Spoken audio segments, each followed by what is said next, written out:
Alex's smirk was cold. By making their lives hell. Evan sighed. Yeah, that's what I was afraid of. Aeternum's countermove. The next morning, Aeternum Industries made a high-profile announcement. They had secured an exclusive government contract for Gotham's upcoming infrastructure overhaul.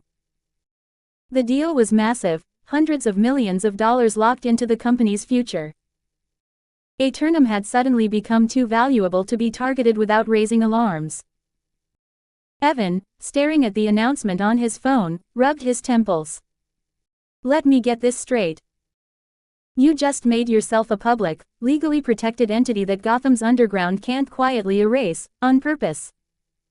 Alex sat back in his chair, looking satisfied. Now, if they want to shut us down, they'll have to step out of the shadows and deal with us directly. Evan shook his head.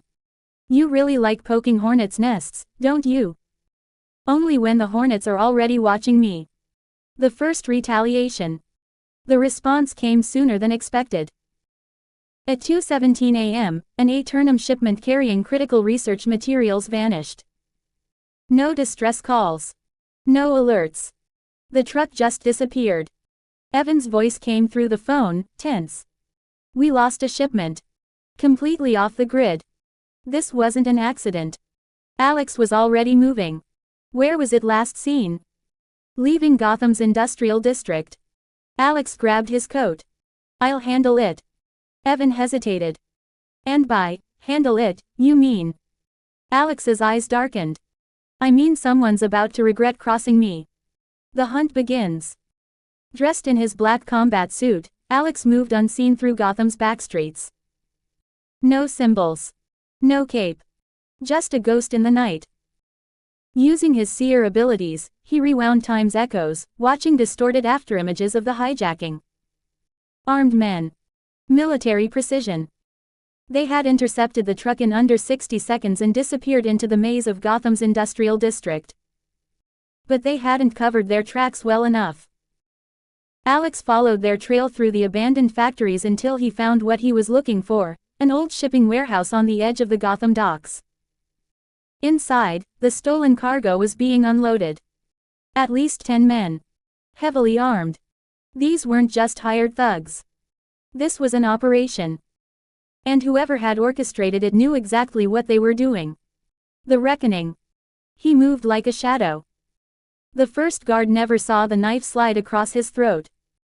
The second had just enough time to blink before Alex snapped his neck.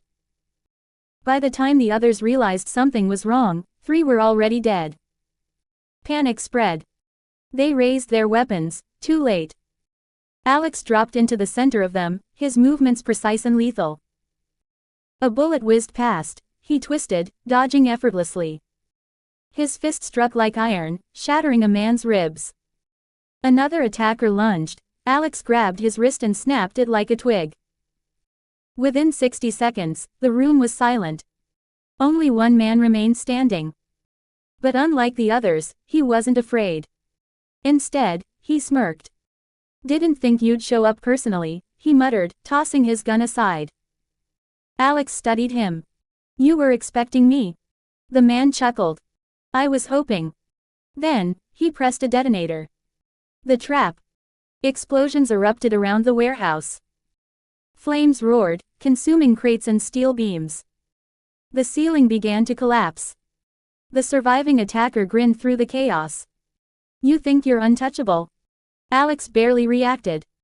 Instead, he walked through the fire, completely unharmed. The man's smile faded. What the hell are you? Alex grabbed him by the throat and lifted him off the ground. The one asking the questions. The man choked, struggling. You can't stop it. Gotham doesn't play fair. Alex's grip tightened. Who sent you? The man's smirk returned. You'll find out soon enough. Then, his body convulsed. Poison. Fast-acting. His eyes rolled back. Dead. Alex let the body drop, stepping back as the warehouse collapsed around him. Whoever was behind this wasn't just powerful. They were smart. The message. The next morning, Alex arrived at Aeternum's headquarters, looking as if nothing had happened. Evan was waiting, holding a letter. No sender. No return address, Evan said. But you're going to want to see this.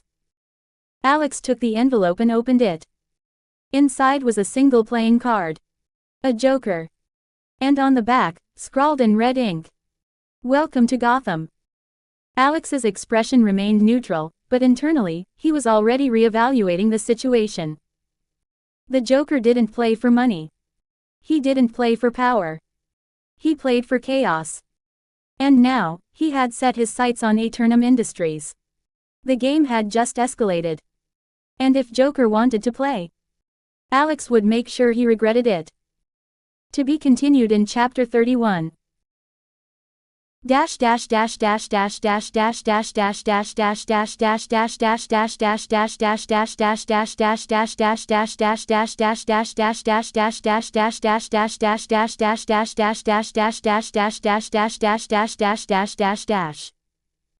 If you wish to read more or simply support me, then check out my Patreon at URL. Or just search Goku_01 in your Patreon and you can find the advanced chapters there. 6 comments 0 vote. Chapter 31, The Joker's Invitation. Aeternum under siege. Morning light filtered through the towering glass windows of Aeternum Industries, casting long shadows across the executive office. Alex sat behind his desk, studying the Joker card in his hand. It wasn't just a message. It was a declaration. Evan stood across from him, arms crossed. So, what's the game plan? Because I'd rather not be the guy who has to explain to the board why a homicidal clown is suddenly interested in our company. Alex flicked the card onto the table. Joker doesn't care about business. This is about entertainment. He's testing me. Evan sighed. Yeah, well, considering he thinks murder is a fun pastime, I'd rather not play. Alex leaned back, eyes narrowing. We don't have a choice. As if on cue, his phone buzzed. The screen displayed an unknown number. Alex answered. Who? A distorted voice came through, layered with static. Hello there, Mr. Kent. You're quite the mystery, aren't you? Alex's grip tightened on the phone. Joker. A giggle crackled through the line. Oh, you do know me. I was worried you'd be one of those boring corporate types. But no, you're something else. You're fun. Alex remained silent. Joker continued, you see, I love breaking things. And right now, I'm feeling curious about you. You come out of nowhere, build a company out of thin air, make all the big boys nervous, and yet, nobody knows what's inside your head. Oh, that's just delightful. Alex's voice was ice. If this is a threat, you're going to have to try harder. Joker giggled again. A threat? Oh, Alex, don't be silly. This is an invitation. Let's have some fun. A pause. Then Joker whispered, turn on the news. The line went dead. Chaos on live TV. Alex switched on the news broadcast. Breaking news. We're coming to you live from downtown Gotham, where a hostage situation is unfolding at the Gotham Commerce Bank. Witnesses report. The screen cut to shaky camera footage. People were screaming, fleeing as armed men in clown masks held hostages at gunpoint. Spray painted across the bank's walls in blood-red letters. Come play, Alex. Evan exhaled sharply. Well, that's not ominous at all. Alex was already moving. I'll handle it, he muttered, grabbing his coat. Evan held up a hand. Wait. You're going alone? Against Joker? Alex's eyes glowed briefly with an unnatural golden light. He wants a game. His smile was sharp. I'll show him how I play. The Gotham Commerce Bank siege. By the time Alex arrived, GCPD had barricaded the area. The police chief, a grizzled man named Harvey Bullock, was barking orders into his radio when he spotted Alex approaching. Bullock scowled. Oh, great. Another billionaire playing hero. You Wayne or something? Alex ignored him. What's the situation? Bullock sighed. Joker's guys took 40 hostages. They've rigged the doors with explosives. If we try breaching, boom. Alex's gaze flicked to the roof. What about Joker? Bullock scoffed. You think that freak's actually inside? He never sticks around when the bullets start flying. Nah, this is just a show. Alex smirked. Then let's give him a better one. Breaking in. Most people wouldn't walk into a hostage situation. But Alex was not most people. Under the cover of darkness, he moved like a ghost, slipping past GCPD's perimeter. Using his seer abilities, he rewound time's echoes, watching distorted afterimages of the criminals inside. Their movements. Their patterns. Their mistakes. Then, he stepped through the side entrance. The first gunman didn't even have time to scream before Alex silenced him. A second turned, Alex twisted his wrist, disarming him before knocking him out cold. One by one, he cleared the rooms. Until he reached the main hall. The hostages. The remaining gunmen were gathered in the center of the bank, laughing as they toyed with the terrified hostages. One of them, a tall man with a Joker grin painted across his face, held a gun to a woman's temple. Time's ticking, people. If our special guest doesn't show up, we start removing heads. Alex stepped forward. How about you start with me? The room fell silent. The lead thug blinked. Then grinned. Well. Look who finally. Crack. Alex moved before he could finish, slamming his fist into the man's ribs. Bone shattered. The gun clattered to the floor. The others panicked, raising their weapons. Too slow. Alex moved like a shadow, weaving through them with precise, brutal efficiency. A punch to the throat. A dislocated arm. A shattered kneecap. Within seconds, every attacker was down. The hostages stared in stunned silence. Then, clap, clap, clap. A slow, mocking applause echoed through the speakers. Alex looked up. A camera feed flickered on the bank's monitors. Joker's grinning face filled the screen. Oh, Alex, Joker cooed, you really do know how to put on a show. I'm so proud. Alex's fists clenched. This was never about the hostages, was it? Joker's grin widened. Oh, please. I knew you'd handle the small fry. This was just a little test. And guess what? The screen glitched. Then it showed a new location. Aeternum Industries. Joker winked. Time for round 2. Then. The dream broke. Alex's blood ran cold. Joker wasn't just playing games. He was targeting Aeternum directly. The real battle was about to begin. And this time, it wasn't just Alex's company at risk. It was everything. To be continued in Chapter 32.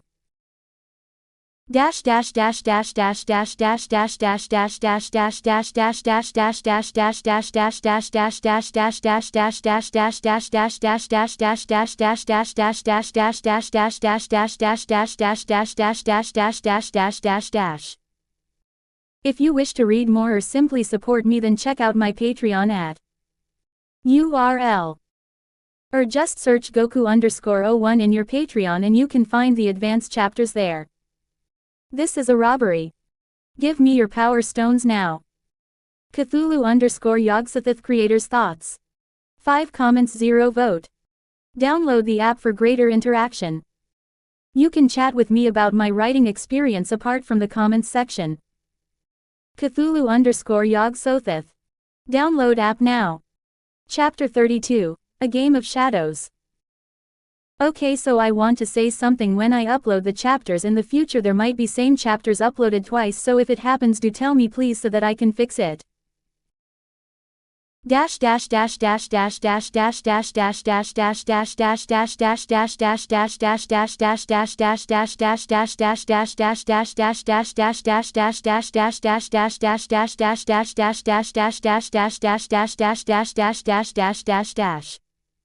The setup. The air in Gotham's backstreets was thick with tension, the kind that clung to the skin like a cold sweat. It was the kind of night where danger lurked in the alleys, where every shadow felt like a pair of watching eyes. Alex Kent stood motionless under a flickering streetlight, his face neutral, his mind calculating. He wasn't here to fight, not with brute strength, and certainly not with his Beyonder abilities. Tonight, he was just a man. A man who had walked into the lion's den. Joker stood at the far end of the alley, grinning like a man who already knew the punchline to a joke no one else had caught onto yet. "Oh, I do love this part," the clown prince of crime cooed, twirling a butterfly knife between his gloved fingers. His purple suit shimmered under the dim light, his wide green eyes locked onto Alex with an unsettling amusement. The moment before someone makes a terrible decision. His smile widened, stretching his lips unnaturally. "So tell me, kid, what's it gonna be? Work for me, or become a fine piece of abstract street art?" Around them, Joker's goons tightened their grip on their weapons. Guns, knives, even blunt objects, they had come prepared. Alex didn't move, though his fingers rested lightly on a hidden device at his waist. He had accounted for many possibilities before coming here. But this was worse than expected. Joker wasn't just testing him, he was cornering him. And that meant Alex had to think fast. The gambit. "Not interested," Alex said flatly, his tone void of fear. Joker pouted dramatically. "Oh, you wound me. And here I was, being all nice. Gave you a chance, a way out, but no, you wanna be difficult." He let out a sigh, rolling his shoulders before snapping his fingers. Immediately, the thugs surged forward. Alex moved first. His left hand twitched, dropping a small metallic orb to the ground. The moment it made contact, it erupted into a blinding flash of light. Bang! The concussive force sent Joker's men stumbling, some cursing, others dropping their weapons as they clutched at their eyes. Alex didn't waste a second. He tapped his belt, activating a retractable grappling line built into his coat. The moment it shot upward and latched onto a fire escape, he yanked himself off the ground just as a gunshot rang out below. The bullet missed him by inches. Alex landed smoothly on the rooftop, already sprinting toward the next building. He needed to get out of Joker's range before. A laugh echoed from below. "Oh, I like you, kid. You've got style," Joker called, his voice carrying eerily well through the city night. "But tell me, how are you gonna run from this?" Alex barely had time to react before he heard the unmistakable whoosh of a rocket-propelled grenade being fired. The Dark Knight arrives. There was a blur of movement. A sharp metallic clang. And suddenly, the RPG veered off course midair, detonating harmlessly against a nearby abandoned billboard. Smoke and debris rained down. Then, silence. Alex turned, his instincts on high alert.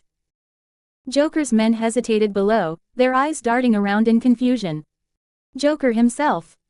He just grinned wider. "Oh," he practically purred. "He's here, isn't he?" A gust of wind brushed past Alex as a dark figure landed behind him on the rooftop. Batman. The Dark Knight enters. Alex didn't move as the caped figure rose to his full height, his silhouette cutting an imposing figure against the Gotham skyline.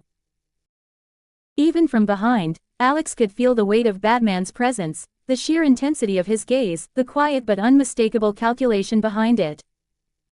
Down below, Joker clapped his hands in mock delight. "Bats. You always know how to make an entrance. You sure you're not stealing my bit?" Batman didn't respond immediately. His eyes flicked toward Alex, assessing, before shifting back to Joker. "Let him go," Batman said, his voice like gravel and authority woven together. Joker sighed dramatically. "Oh, come on, Bats. Don't you see what I'm trying to do here? I'm nurturing talent. I mean, this one." He gestured wildly toward Alex. "Oh, he's got potential. The right kind of potential. Wouldn't want that to go to waste, now would we?" Batman took a slow step forward. "I won't say it again." Joker giggled.